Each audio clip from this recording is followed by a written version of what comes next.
Buenas noches con todos. Vamos esperando un momentito más a sus compañeros.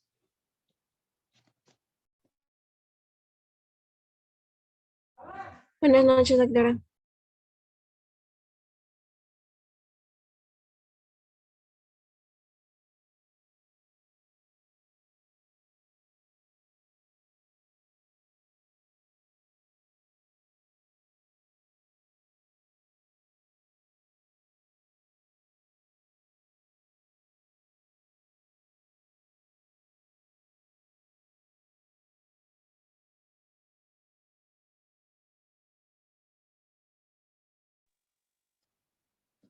Mientras ingresan sus compañeros, un par de minutos más, por favor no se olviden de revisar las fechas de los atlas.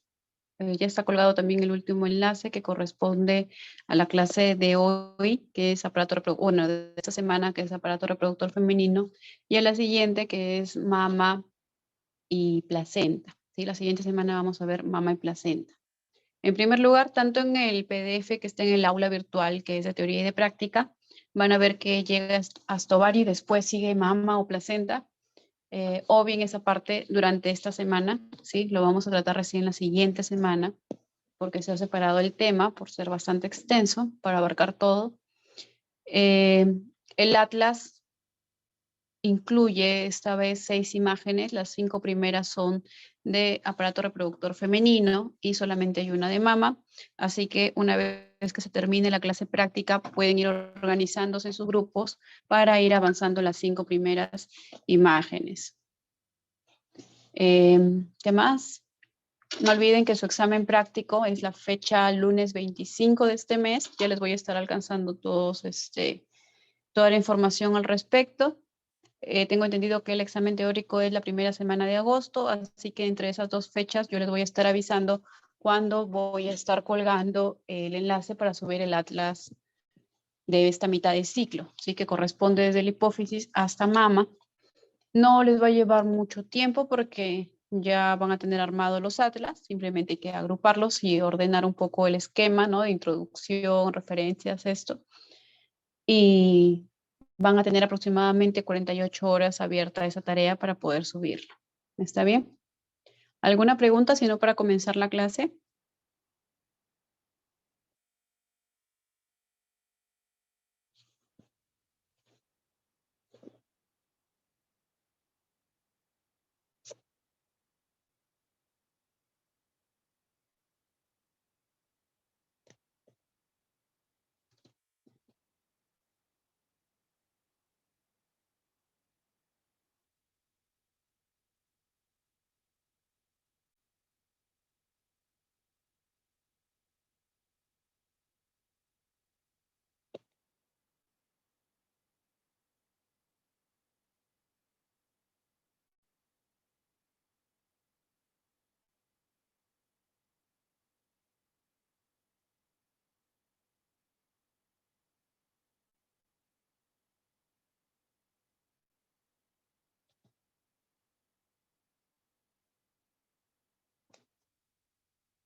Bueno, si no hay ninguna pregunta, entonces comienzo a compartir pantalla, ¿sí?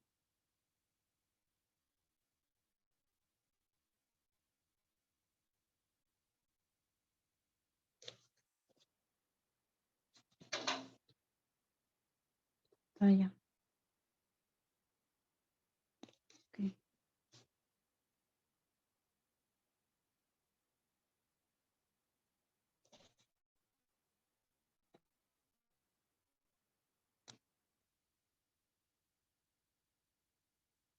Sí están viendo la pantalla, ¿cierto?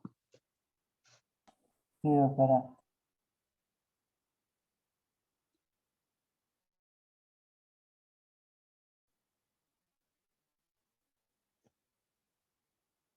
Ya. Esta semana entonces vamos a estudiar aparato reproductor femenino. Vamos a comenzar con los genitales externos que corresponden a los labios mayores,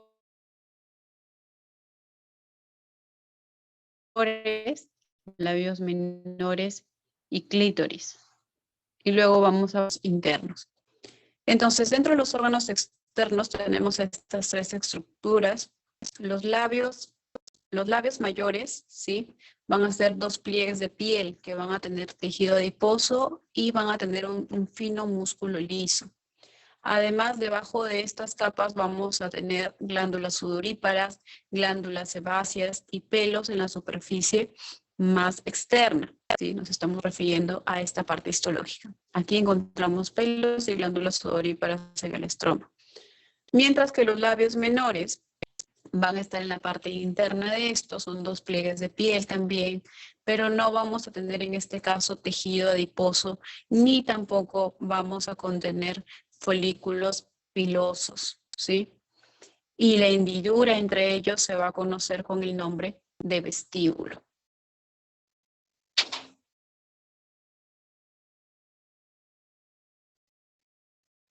El clítoris va a tener un epitelio, que es un epitelio escamoso estratificado, y va a contener a dos cuerpos eréctiles que nervios. Entonces, estas son las tres estructuras que representan los órganos externos. Perdonen.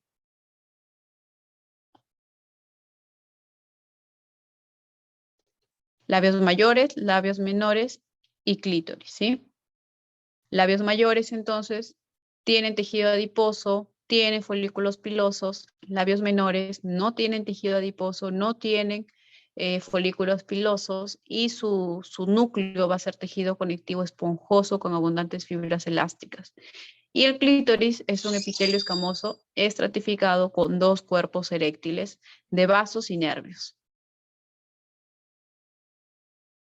La vagina, ¿sí? Vamos a pasar a la parte ya más interna, en la pared vaginal.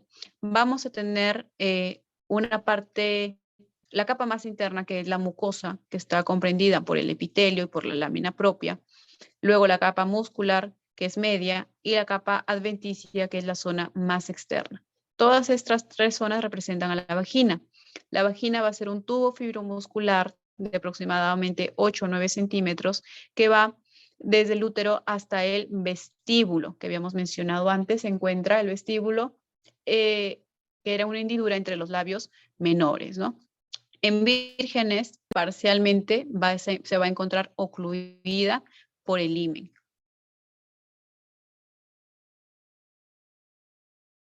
Aquí estamos viendo entonces las tres capas histológicas.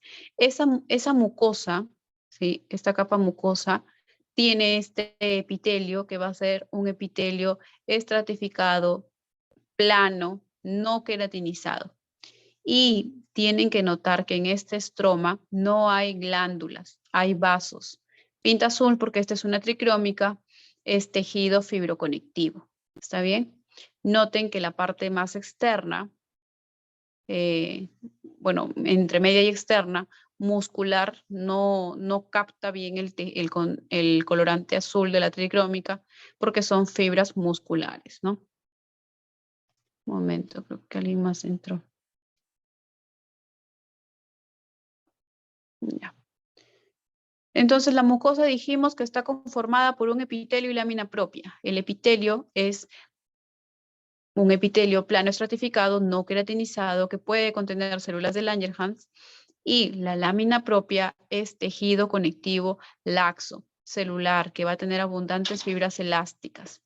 Y luego va a ser más de tipo fibroblástico, complexo venoso, que es tejido eréctil. O sea, lo que esté inmediatamente por debajo del epitelio es más laxo y lo que esté más abajo es más denso. ¿Qué nos damos cuenta? Que no tiene ninguna glándula. Es un alto contenido de vasos. ¿En qué va a participar? En la lubricación, ¿sí? Perdón, ¿quiénes van a lubricar? Van a lubricar las glándulas cervicales, las glándulas vestibulares y el trasudado, porque la vagina carece de glándulas, no se olviden. Luego tenemos la capa muscular, ¿sí? Esta capa muscular va a estar conformada por músculo liso y va a ser circular interno y longitudinal externo. Y finalmente la parte más externa va a ser tejido conectivo denso y regular, ¿sí? En la parte del epitelio, ojo, en la parte del epitelio, que es un epitelio plano estratificado, no queratinizado, vamos a tener que hay diferentes capas. La capa más interna del epitelio, ¿sí? Es una sola capa de células, van a ser llamadas células basales. Luego viene aproximadamente unas 2 filas de células parabasales y una capa que es más intermedia, que son aproximadamente cerca de 10 filas. Y finalmente, más arriba, una capa de células superficiales. El útero. El útero va a ser un órgano muscular que va a recibir a las trompas uterinas derecha e izquierda y que va a estar revestida por un epitelio que es un epitelio cilíndrico simple. ¿Sí? Aquí en el útero vamos a encontrar que la capa más interna también es llamada mucosa o endometrio y va a estar revestida por un epitelio cilíndrico simple y debajo su lámina propia que es tejido conectivo que va a contener muchas glándulas. En su tercio inferior se va a abrir hacia la vagina y mide aproximadamente 7 por 4 por 2.5 centímetros. Va a estar conformada por un fondo, por un cuerpo y un cervix, que ya los vamos a ver en imágenes en práctica sobre todo. El cervix va a tener una histología diferente. El cervix va a tener una zona que es el endocervix, que está más cerca del útero, y su mucosa se va a parecer mucho a la mucosa del endometrio, y una parte más externa que es el exocervix o ectocervix, cuya mucosa se va a parecer mucho más a la de la vagina. Aquí tenemos una imagen, ¿sí? Entonces, fondo, cuerpo, cervix. Este cervix, endocervix y exocervix o ectocervix. La zona entre el exocervix y el endocervix es una zona de transición, zona T, abrupta. El cambio es brusco, no es gradual.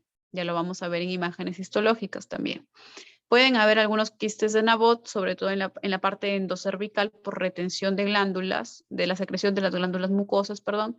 Aquí, bueno, en este caso están viendo un leiomioma, que es un tumor mesenquimal benigno de diferenciación de músculo liso dentro del cuerpo uterino. Esto es endometrio, la capa más interna. Esto será miometrio y la parte más externa es perimetrio. Ya lo vamos a ver, ¿no? Entonces, en esta parte del cervix dijimos que va a tener una parte interna, que es la mucosa, que es epitelio y lámina propia, tejido conectivo denso y fibras musculares, y luego una adventicia. Esta mucosa en el endocervix va a ser un epitelio cilíndrico simple mucosecretor, ¿sí? Epitelio cilíndrico simple, tanto en el endocervix como también vamos a ver un epitelio cilíndrico simple en el endometrio del útero, que es a donde está más próximo. Este epitelio cilíndrico simple va a estar conformado por dos tipos de células, unas células cilíndricas ciliadas, que cambian secreción según el ciclo, y unas células cilíndricas no ciliadas secretoras. En la lámina propia vamos a tener tejido conectivo laxo en el cual vamos a evidenciar glándulas. Ojo, vamos a ver glándulas. Eso va a diferenciar al endocervix también del exocervix, que no presenta glándulas. Glándulas cervicales que también tienen un epitelio cilíndrico simple y que pueden formar pliegues. Y dentro del exocervix vamos a tener que se encuentra revestido por un epitelio plano estratificado no queratinizado, igual que la vagina. Igual que la vagina, su lámina propia no va a tener glándulas. Va a ser un tejido conectivo laxo y luego denso y regular. Y la zona de transición es la zona T, es el cambio abrupto entre los dos epitelios, estratificado plano y cilíndrico simple, en donde podemos encontrar la presencia aún de quistes de Nabot, ¿no? Los quistes de Nabot son los que están viendo aquí, esas estructuras glandulares dilatadas. Este epitelio, noten que es más grueso, es un epitelio plano estratificado. Y este epitelio, ¿no? Lo que está arriba en realidad, es el epitelio cilíndrico simple del endocervix. Noten que aquí hay glándulas. Y aquí no hay glándulas, estos son vasos.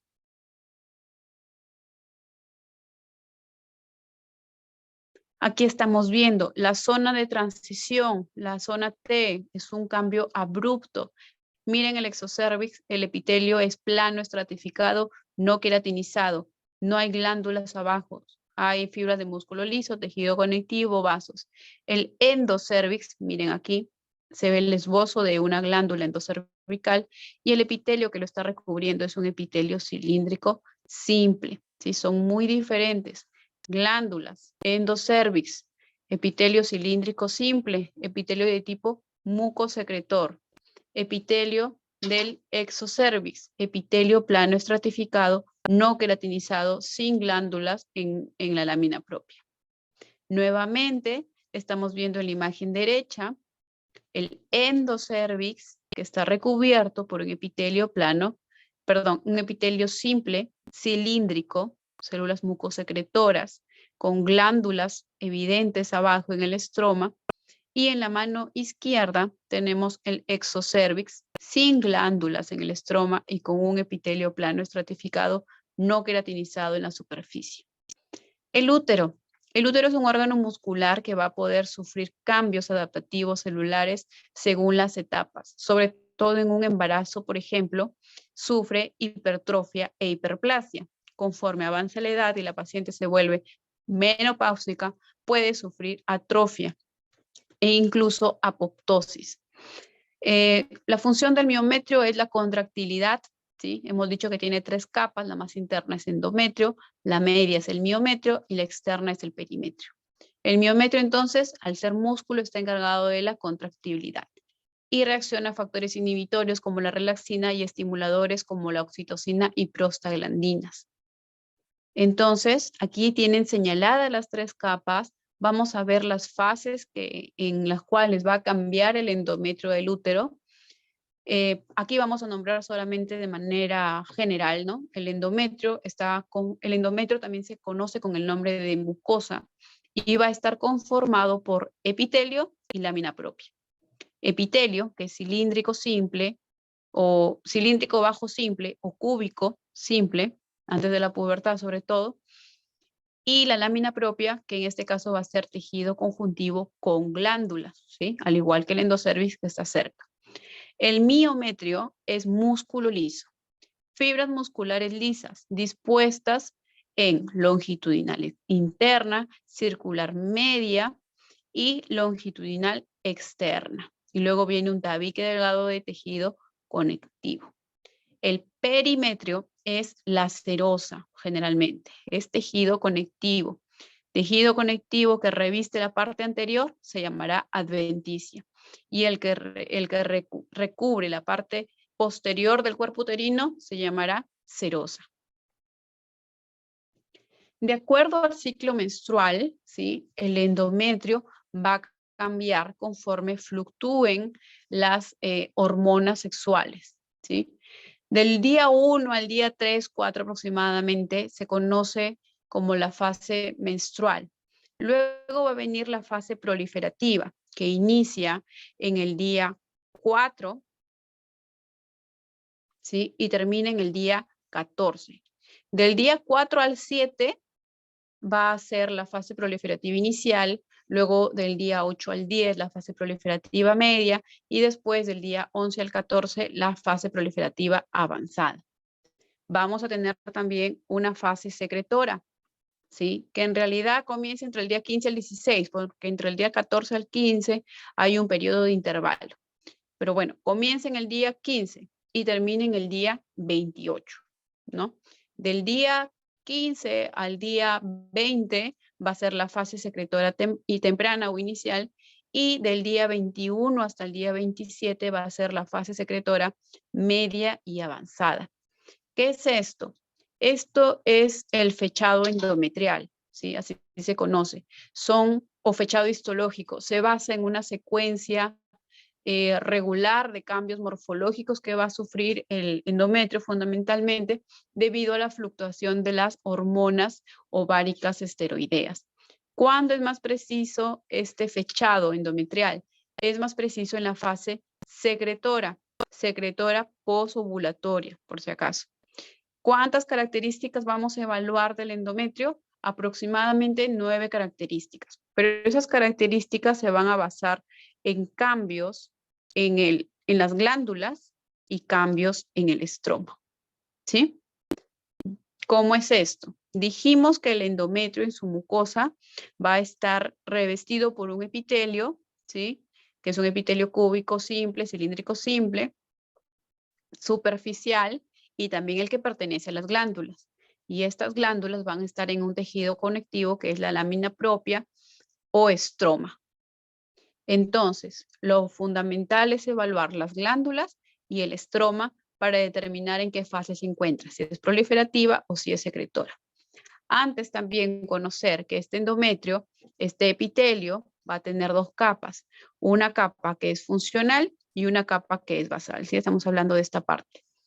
La capa funcional del endometrio es la capa más superficial, es la capa que se descama cuando hay menstruación.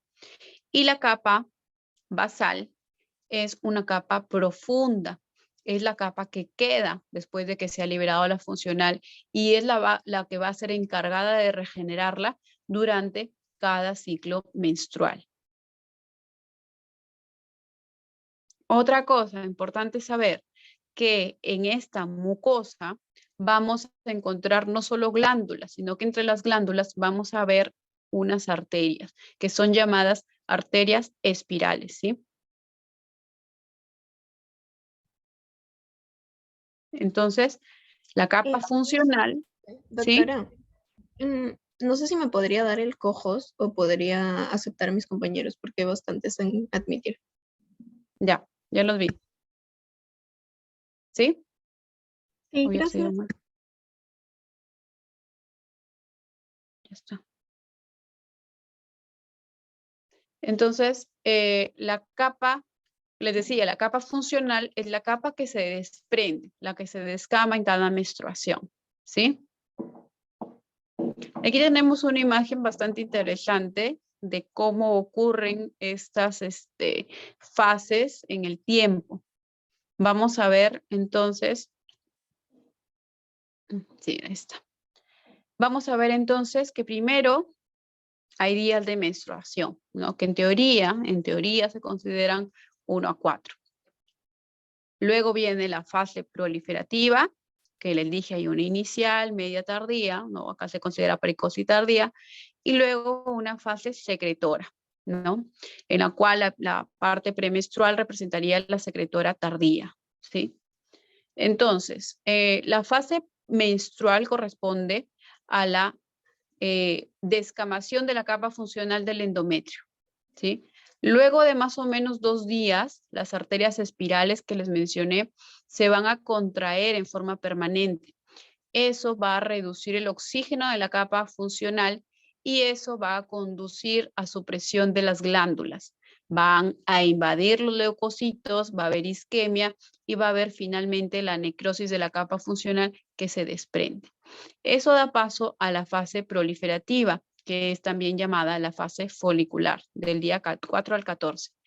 Esta fase es para la reepitelización, ¿sí? Del recubrimiento del endometrio.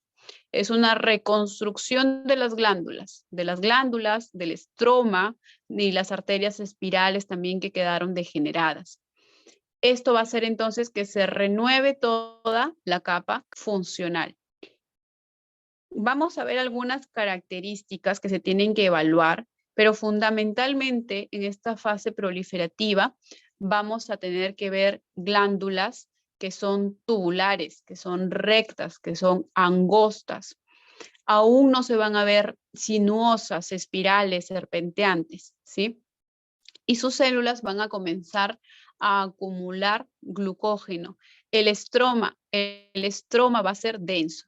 Entonces, en la fase proliferativa, glándulas rectas, cortas, angostas y un estroma denso, un estroma celular, ¿sí? Que está proliferando.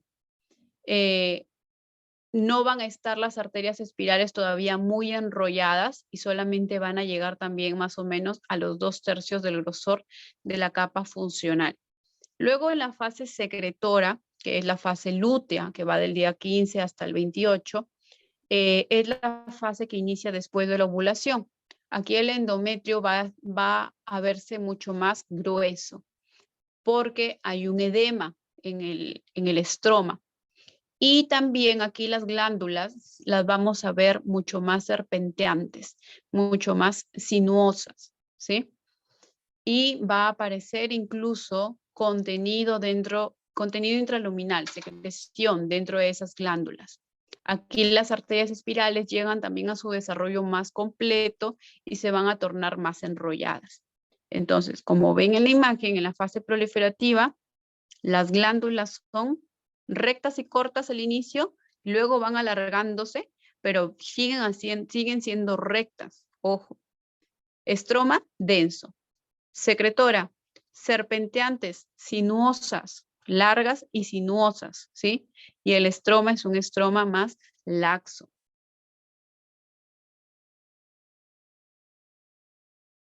Aquí tenemos entonces las fases, ¿sí? La fase menstrual, la fase proliferativa y la fase secretora. Noten cómo se ve el endometrio en cada una de ellas. Fase menstrual, se está descamando la capa superficial, la capa funcional del endometrio y dejando solo la basal. Si nos acercáramos más, podríamos ver glóbulos rojos, eritrocitos, sobre todo en esta parte. Esto es tejido necrótico, es la capa funcional necrótica desprendiéndose. Fase proliferativa, glándulas rectas, angostas, ¿sí? Estroma denso. Fase secretora, glándulas con un espesor endometrio grande, ¿no? Glándulas largas y serpenteantes, onduladas. El estroma es más laxo.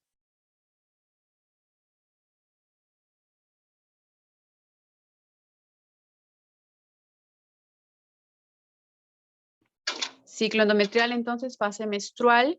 Miren las características aquí. Bueno, no se puede ver muy bien, nos vamos a acercar, pero se va a distorsionar. Quiero que vean que hay, perdón, en este estroma, ¿sí? En lo que está rodeando las glándulas, hay alto contenido de sangre y neutrófilos y linfocitos. Es por la inflamación que ha ocurrido al momento de desprenderse la capa funcional. Glándulas que todavía permanecen rectas. Fase proliferativa, ¿sí? Hay un estroma denso y glándulas que son rectas y que son estrechas, son angostas. Fase secretora, glándulas sinuosas, tortuosas, serpenteantes. Epitelio cilíndrico simple, secretor con secreción intraluminal. Desplazamiento de los núcleos. ¿Qué pasa con los núcleos? Los núcleos suelen ser más basales en la fase proliferativa, sobre todo en la menstrual y proliferativa. Hacia la parte final de la etapa proliferativa comienzan a haber pseudoestratificación de los núcleos. Aquí en la parte, bueno, si me acerco no se distorsiona, pero en la fase secretora hay pseudoestratificación nuclear. El estroma menor porque hay edema con infiltrado leucocitario y arterias espirales ya bien diferenciadas. Endometrio secretor, o sea, endometrio en fase secretora. ¿Por qué? Porque las glándulas endometriales que están viendo son glándulas principalmente serpenteantes. Es un endometrio bastante grueso. El estroma es un estroma laxo. Esta es la fase de la que les estaba conversando, ¿sí? Tienen los folículos ováricos, que los vamos a ver más adelante, que son los encargados de secretar las hormonas. Vamos a tener acá al endometrio uterino y tenemos aquí abajo la fluctuación hormonal, ¿no? De la LH, FSH, estradiol y progesterona. Estrógeno, que es estradiol y progesterona. Entonces, más o menos hasta aquí es la fase menstrual, ¿sí? Luego comienza la fase proliferativa hasta aquí. Y luego viene la fase secretora, ¿sí? En la fase secretora posovulatoria era donde era más exacto el fechado endometrial, el fechado histológico en base a las características del endometrio, ¿sí? Entonces, dijimos que van a haber cambios que nosotros vamos a tener que evaluar. ¿Cuáles son esos cambios? En general son 9. De esos hay algunos que son más importantes que otros, ¿no? Que son los que les he ido mencionando. Pero les voy a mencionar también cuáles son los 9 en general. Quiero borrar, esperen. Ya. Son cambios glandulares y cambios estromales. Dentro de los cambios glandulares hemos mencionado la sinuosidad, ¿no? O sea, tortuosas, glándulas rectas para el caso del proliferativo y glándulas sinuosas, tortuosas para el secretor. Mitosis en las glándulas. Vamos a ver en la imagen práctica, hay glándulas con mitosis. Generalmente representan estadios proliferativos o fases proliferativas. Núcleos, dijimos, núcleos basales para la parte proliferativa y más pseudoestratificados para la fase secretora. Vacuolas en el citoplasma que se ubican debajo del núcleo, o sea, vacuolas subnucleares, ¿sí? Agotamiento secretor, es decir, secreción intraluminal, que es más evidente en la fase secretora. Cambios estromales, edema. Hemos dicho que es un estroma denso para la fase proliferativa y un estroma laxo edematoso para la fase secretora. También mitosis dentro del estroma, ojo, no dentro de las glándulas. Predecidua. La predecidua son cambios similares al embarazo, ¿sí? Que ocurren en el tejido histológico endometrial. Se vuelve generalmente citoplasma más eosinófilo y más amplio, un poco más poligonal. Y el infiltrado inflamatorio linfocitario, granuloso. De todas estas, les diría que son más importantes la sinuosidad que hemos mencionado, las mitosis en glándulas, ¿sí? La disposición de los núcleos basales o pseudoestratificados y la secreción intraluminal. Y dentro del estroma, el edema.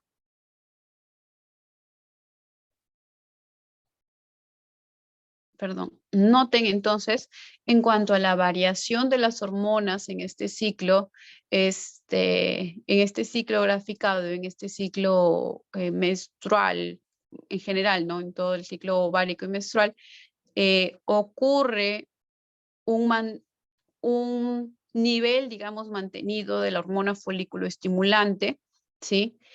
Que necesita luego un pico de estrógeno para estimular a la hormona luteinizante y ambos van a tener una caída similar conforme aumenta la progesterona. Aquí tenemos, bueno, el corte en la parte del oviducto trompa. Dijimos que hay serosa, que es la parte más externa y posterior, que está recubriendo la cara posterior del útero, ¿no? En esta serosa, en la parte intraluminal, va a crecer estas estructuras que representan las trompas uterinas ováricas, ¿sí? Estas trompas uterinas ováricas, o también conocidas con el nombre de trompas de falopio, van a ser dos estructuras tubulares de pared muscular. Aproximadamente pueden medir hasta 12 centímetros y van a estar recubiertas por peritoneo visceral. ¿Está bien? Como ven en la imagen, tienen en la imagen previa, tienen una estructura interna, una mucosa bastante sinuosa, como pliegues, ¿sí? Va a tener 3 capas. Esta, ¿no? Donde está el lumen y los pliegues, que es la capa mucosa. Luego tiene la capa muscular y finalmente la más externa es la capa serosa o adventicia. La capa muscular a su vez va a estar conformada por una circular interna y una longitudinal externa. ¿Y cómo va a ser ese epitelio de la mucosa que estamos viendo con muchos pliegues? Tiene 2 subcapas, ¿no? El epitelio de revestimiento y la lámina propia. El epitelio va a ser un epitelio cilíndrico simple, como lo era el endometrio, más alto en el infundíbulo, ¿sí? Miren dónde está el infundíbulo, y más corto conforme se va a ir aproximando hacia el útero.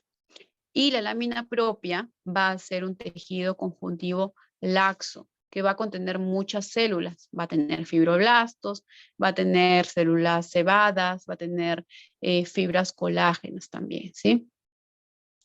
Aquí estamos viendo entonces las 4 porciones de la trompa son el infundíbulo, que es la parte más distal, digamos, donde están las fibras. Luego viene la ampolla, que es la parte anterior, istmo y finalmente la parte intramural o que se encuentra, digamos, ya más próxima a la serosa del útero, ¿no? Va a estar cubierta por peritoneo visceral, dijimos que se llama mesosalpinx. Ese lugar de encuentro entre el espermatozoide y el ovocito va a proporcionar un ambiente adecuado para fertilización en la mayoría de los casos y transporta también el cigoto al útero. Esas son las 3 capas que hemos mencionado: mucosa más interna, muscular media y serosa externa. La mucosa, a su vez, comprendida por epitelio cilíndrico simple y lámina propia. La muscular, circular interna, longitudinal externa y la serosa, tejido conectivo. No hay muscular de la mucosa, es decir, muscularis mucosae, ¿sí? Tampoco hay submucosa. Hay muscular propia, ojo, pero no hay muscularis mucosae. Aumento de vasos sanguíneos y linfáticos en la pared que al ingurgitarse aumentan la turgencia. Ondas peristálticas que van desde el infundíbulo hasta el útero. Para poder lograr ese movimiento del ovocito hasta fecundado hasta la cavidad uterina, ¿sí? Aquí tenemos el epitelio cilíndrico simple, que va a cambiar también según la fase del ciclo y va a estar comprendido por células ciliadas, que son células claras, y células oscuras secretoras, que son llamadas células intercalares o células en clavo o células no ciliadas. Las células no ciliadas, intercalares o en clavo son las que van a proporcionar un ambiente nutritivo y protector, ¿sí? La muscular, dijimos, circular interna, longitudinal externa. La interna es la que está más desarrollada. Y la capa serosa es tejido conectivo, peritoneo, que representa el ligamento ancho, mesosalpinx, que recubre, ¿no? Y que es un epitelio plano, y tejido conectivo laxo. Aquí tenemos las diferentes partes, como las pueden ver, ¿no? Hacia la ampolla se ve mucho más contenido de pliegues de la mucosa. Hacia el istmo disminuye un poco y hacia la parte intramural estos ya van a ir desapareciendo. Perdón. Entonces, hacia la parte ampular, ¿sí? Ampular, que es la ampolla, van a verse, como había dicho, un poco más sinuoso y también esto va a opacar un poco más la parte intraluminal de la misma.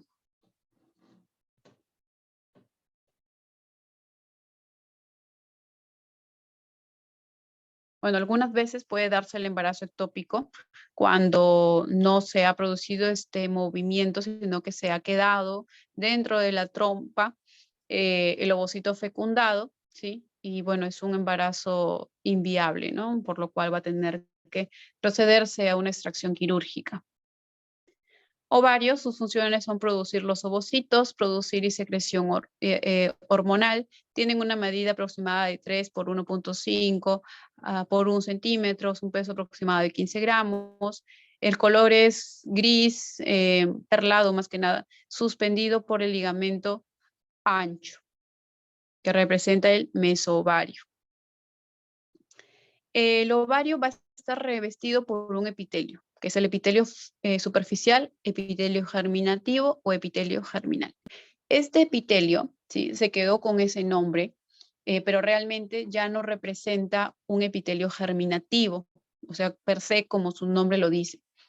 Se consideró en un momento, pero finalmente se se notó que no tiene la función germinativa, sino que esta función germinativa parten de los ovocitos que están dentro de la corteza del ovario, ¿ok?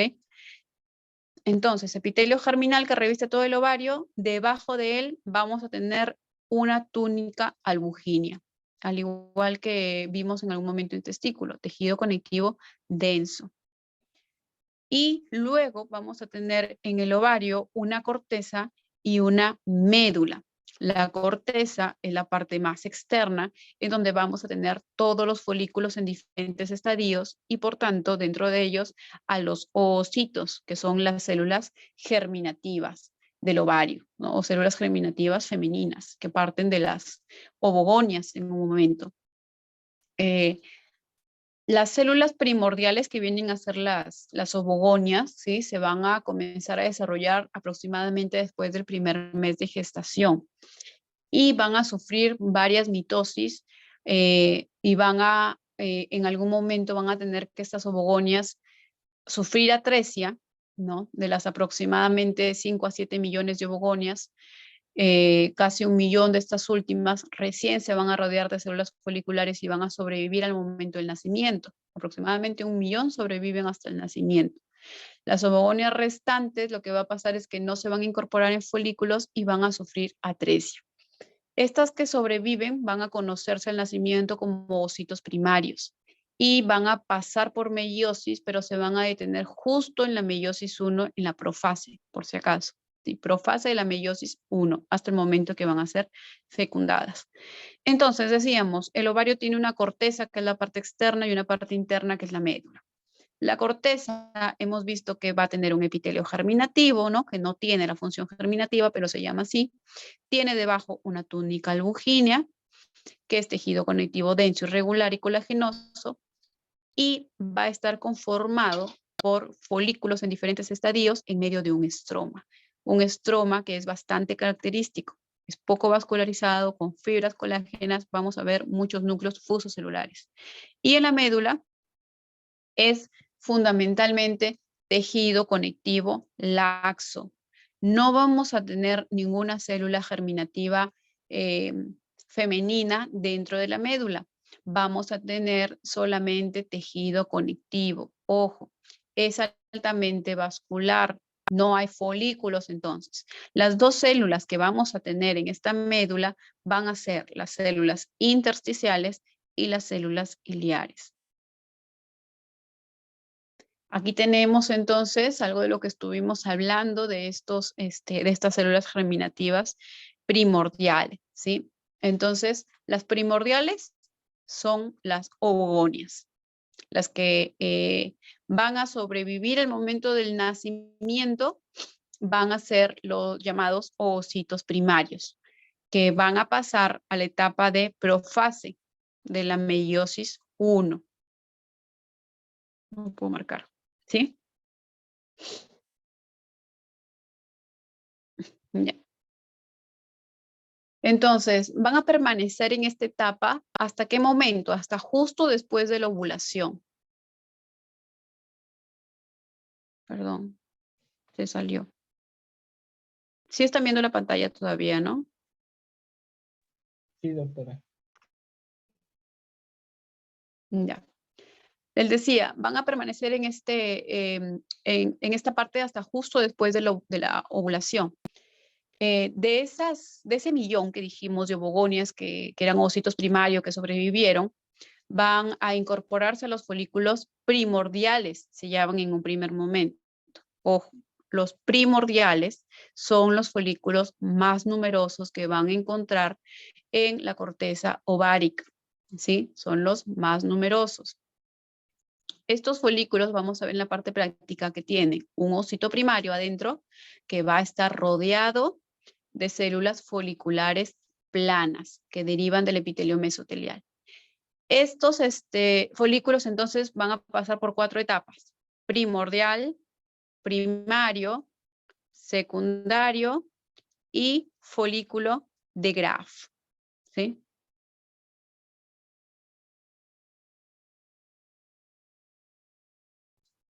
Este desarrollo, ojo, de los folículos primarios va a ser independiente de la FSH. su diferenciación y la proliferación de las células foliculares que vamos a ver va a ser más estimulada por factores locales, mientras que los folículos secundarios y tardíos son los que sí van a estar influenciados directamente por la FSH, ¿sí? Primarios no son independientes de la FSH, secundarios y tardíos son influenciados por la FSH. Y el desarrollo total folicular suele terminar con la liberación del ovocito, que es netamente la, perdón, no puedo marcar, la ovulación, ¿sí? ¿Y cuándo termina la meiosis? 2, cuando son fertilizados. Ojo, en la ovulación no termina todo su ciclo, sino solamente cuando sean fecundados. Aquí estamos viendo un poco del estímulo, ¿sí? De la hormona liberadora de las gonadotrofinas, el ovario puberal y el inicio de la menarquía con conservación del ciclo ovárico. Lo que vamos a hacer es ver cómo es que pasan por cada una de estas etapas. Desde el folículo primordial, que hemos dicho que es el más numeroso, les voy adelantando mejor aquí en las imágenes, no me acerco mucho para no distorsionarlas. Pero en este folículo primordial vamos a tener un ovocito central y alrededor, que está señalado el ovocito central, y alrededor células foliculares también señaladas. Son células planas que pueden estar recubriendo totalmente o parcialmente solamente al ovocito, ¿sí? Tenemos el folículo primario. Aquí vamos a tener dos tipos de folículos primarios. Un folículo primario que es unilaminar y un folículo primario que es multilaminar. ¿Cómo es esto? Dijimos que el primordial está el ovocito rodeado por células planas foliculares. Estas células planas van a dejar de ser planas y van a ser cúbicas. Cuando sean cúbicas, cuando el ovocito está recubierto por un epitelio cúbico simple en su totalidad, va a ser llamado folículo primario unilaminar. Y las células ya no van a ser foliculares, sino que van a ser células de la granulosa o células granulosas, ¿no? Cuando estas células vayan proliferando y formando capas, como en esta imagen, va a ser un folículo primario multilaminar, ¿sí? Multilaminar. Y luego vamos a ver que este folículo primario multilaminar va a volverse un folículo secundario cuando las células granulosas sigan proliferándose y se arme una zona pelúcida alrededor del ovocito y las células alrededor del folículo vayan organizándose formando una teca interna y una teca externa. Para luego dar paso también acá a un cúmulo óforo que va a hacer que se desprenda el ovocito y acá lo vemos mejor.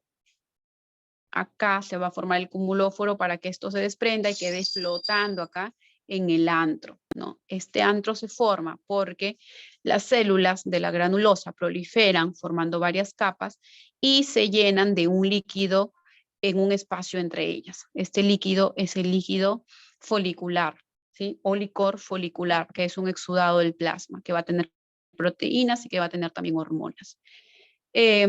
Vamos a ver también que luego que se han formado esos folículos, la mayoría van a volverse atrésicos y otros van a ir luteinizando. Cuando luteinicen las células de la granulosa y las células de la teca interna, van a formar el cuerpo lúteo, ¿sí? Y cuando este cuerpo lúteo sufra una apoptosis, va a formar el cuerpo albicans. Aquí tenemos entonces algo de lo que estuvimos mencionando, donde se detiene el ovocito en la profase de la meiosis 1. Y va a estar rodeado este folículo primordial, el ovocito, por células foliculares planas. Estos son los más numerosos. Folículo primario unilaminar. Aquí en realidad en la imagen es un folículo primario multilaminar. Ojo, esto es multilaminar. Este es el unilaminar, ¿sí? Ovocito rodeado por un epitelio cúbico simple en su totalidad. Esas células cúbicas simples son células de la granulosa. Alrededor hay una lámina basal. Ojo, este es el ovocito primario unilaminar. Este es multilaminar. ¿Por qué? porque se ha formado una zona pelúcida que divide al ovocito de las células de la granulosa que están afuera. Y las células de la granulosa están en varias capas. Y alrededor se ha organizado la teca folicular. Multilaminar, ya ven, era la misma imagen histológica previa. Tiene una zona pelúcida que va a dividir o va a separar al ovocito de las células granulosas que están formando varias capas, ¿sí? Alrededor hay una lámina basal que va a estar separando de esto de afuera, que es la teca interna y teca externa, que ya la vamos a ver más adelante. Aquí tenemos un folículo secundario o antral. ¿Por qué? Porque les dije que estas células de la granulosa al proliferar forman espacios que se llenan de líquido. ¿Cuántas capas? Hasta 12 estratos pueden formar. Este líquido era licor folicular, un exudado del plasma. Contiene glucosaminoglicanos, proteoglicanos, hormonas y cuando confluye forma este antro folicular, ¿sí? El ovocito primario aquí mantiene su tamaño, generalmente mantiene un tamaño constante, pero la zona pelúcida es lo que se vuelve un poco más evidente. Se va a ir formando esta localización que es el cúmulo, este montículo, que es el cúmulo oóforo o también llamado disco prolígero. Y las células granulosas que queden alrededor del ovocito con su zona pelúcida van a ser llamadas o van a formar parte de esta estructura que es la corona radiada o corona radiante.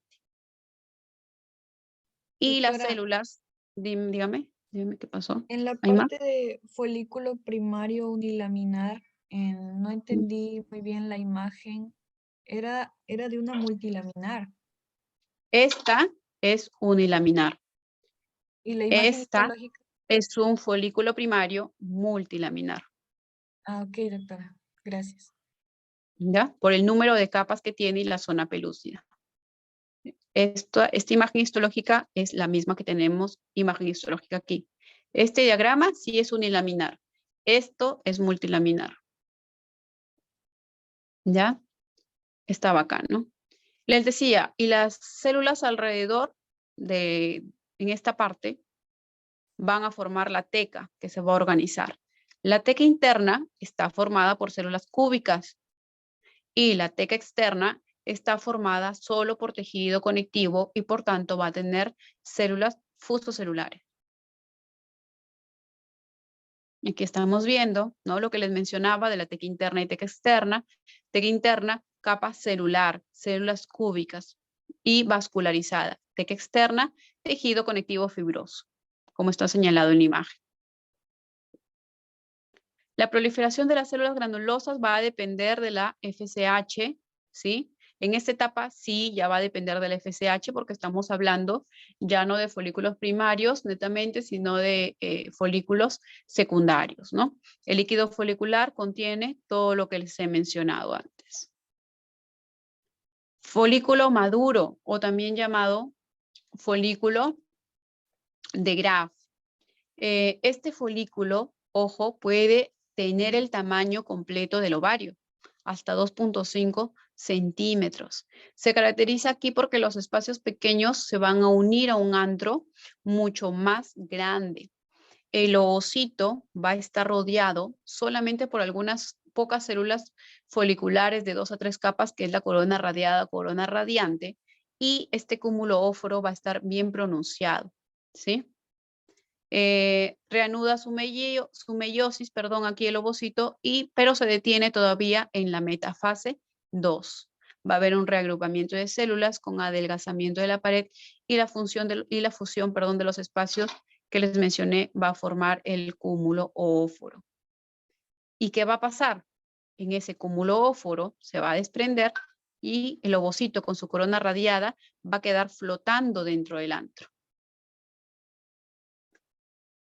Bueno, este es el mecanismo de la ovulación. La ovulación es un proceso de liberación del ovocito secundario del folículo de Graf, ¿no? Ya dijimos que queda flotando dentro del antro y que se va a liberar, ¿no? El ovocito secundario recién formado va a pasar a la segunda división meiótica y se iba a detener justamente en la metafase, dijimos, ¿no? Aquí vemos cómo los folículos al inicio no van a estar dependiendo netamente de la FSH y luego cómo sí van a pasar netamente a una dependencia hormonal, tanto de la FSH como de la LH, no que se van a contraponer una con la otra y van a tener un feedback positivo y negativo. Justo antes de la ovulación, ojo, la superficie del ovario, donde el folículo grafiano va a presionar la pared contra la túnica albuginea, va a perder su aporte sanguíneo. Y es por eso que va a poder liberarse, porque esta región que va a pasar a ser una región avascular, se va a adelgazar, se va a poner pálida y se va a conocer con el nombre de estigma. La zona del estigma del ovario es la zona que va a degenerar para poder liberarse o generar una apertura hacia la cavidad peritoneal y el antro del folículo grafiano, ¿sí? Siempre ocurre cuando, ojo, siempre ocurre 14 días antes del inicio del siguiente ciclo menstrual. ¿Qué quiere decir? Que si la persona, si la mujer, su ciclo menstrual dura 28 días, siempre va a ocurrir 14 días antes, en el día 14. Si su ciclo menstrual dura 30 días, su ovulación central ocurre en el día 16, justo 14 días antes del siguiente ciclo menstrual, ¿sí? Si su ciclo está alterado y dura 40 días, la ovulación debería estar ocurriendo en el día 26, ¿no? 14 días antes. Siempre ocurre la ovulación 14 días antes del siguiente ciclo menstrual. ¿Y qué va a pasar con los remanentes de este folículo grafiano? Se van a convertir en un cuerpo hemorrágico y también luego en un cuerpo, un cuerpo lúteo hemorrágico y en un cuerpo amarillo o cuerpo albicans que llamamos a ver. Esto es lo que le mencionaba el estigma, ¿no? Donde la zona donde presiona, donde va a disminuir el folículo, el flujo sanguíneo y va a tener que degradarse la matriz conectiva. Aquí tenemos el cuerpo lúteo. El cuerpo lúteo va a estar conformada por células granulosas adentro y células de la teca interna afuera. Ambas se van a encontrar luteinizadas, ¿sí? Ambas se van a encontrar luteinizadas. Y cuando hay apoptosis, se va a formar el cuerpo albicans, que es como una masa amorfa eosinofílica que casi no tiene células. Esto ocurre, por supuesto, cuando no hay fertilización. Cuando haya fertilización, el cuerpo lúteo va a pasar a un control netamente hormonal, ¿no? Aquí tenemos entonces las células de la granulosa y células de la teca luteinizadas. Este es un cuerpo lúteo. Ya lo vamos a ver en la parte práctica. Este es un cuerpo lúteo que ha sufrido apoptosis. Entonces es un cuerpo albicans. Se ve como masa amorfa eosinofílica, ¿sí? ¿Qué ocurre? Invasión de fibroblastos, luteólisis, o sea, apoptosis y finalmente fibrosis. Cuerpo albicans. Los cuerpos albicans son bastante característicos, difícil de no reconocer, ¿no? La atresia folicular. No solamente se van a degenerar, sino que también pueden sufrir atresia. La atresia generalmente se ve como una dilatación quística. Ojo, ¿qué ocurre en la atresia? El ovocito deformado se va a encontrar con el núcleo pignótico, o sea, bien denso y pequeño. La zona pelúcida colapsa, ¿sí? La zona que dividía el ovocito de las células granulares colapsa. Hay invasión de tejido conectivo y capilares en la granulosa. Hay descamación de células granulosas al antro, hay un engrosamiento de la lámina basal, que era la que separaba, la lámina basal o membrana basal separaba las células de la granulosa de las células de la teca, ¿sí? Hay un engrosamiento. Hay deformación del todo el folículo y hay hipertrofia de la teca interna, la teca que era celular y vascularizada. Estromo ovárico. El estromo ovárico es bastante característico, como ven en la imagen, es un estroma digamos, bastante cargado de células, que son principalmente fusos celulares, fibroblastos, ¿no? Que pueden diferenciarse en secretoras de esteroides. Tiene una trama fina de colágeno y células intersticiales que tienen un aspecto epitelioide. La médula ovárica, dijimos que era la parte central, que iba a tener células ciliares y células intersticiales. Intersticiales tienen un aspecto epitelioide y las ciliares son más pequeñas. Es tejido fibroconectivo elástico, con muy escasas fibras musculares lisas. Aquí tenemos un ovario, bueno, y un ovario normal y la imagen de un ovario poliquístico, ¿no? Con muchos folículos atrésicos. Bueno, en la etapa de la fertilización, la zona pelúcida va a tener, perdone. Ya, pensé que alguien había ingresado.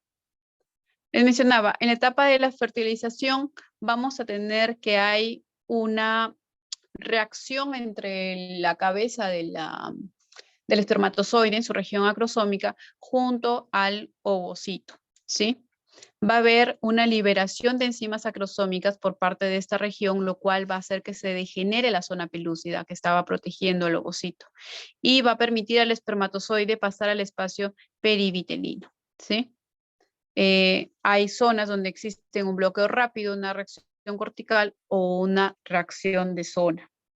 Ojo que ya saben que no todos los espermatozoides van a llegar, solamente uno va a poder fecundarlo, el que tenga más capacidad, ¿no? Esto ya pertenece a la siguiente clase. La siguiente clase vamos a hablar sobre la fecundación, placenta y también sobre el componente histológico de la mama, ¿sí? Hasta aquí llegó la clase teórica, chicos.